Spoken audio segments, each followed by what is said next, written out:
nagmix na po ko guys ng pampukti, pampakinis sa balat. Sabon glutathione and lemon and olive oil. Yan lang po guys. Yan, di ba guys? Oh? Tapos nilagyan ko siya ng cream. Kahit anong cream nilagay mo. Nivea ba or kahit anong pang ano guys. Maganda siya ilagay guys. Tingnan nyo guys ha. Example me. Chuti.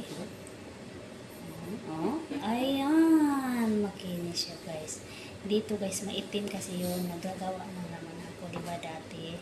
So, yan ang aking inalagay. Pampawala siya sa mga itim-itim.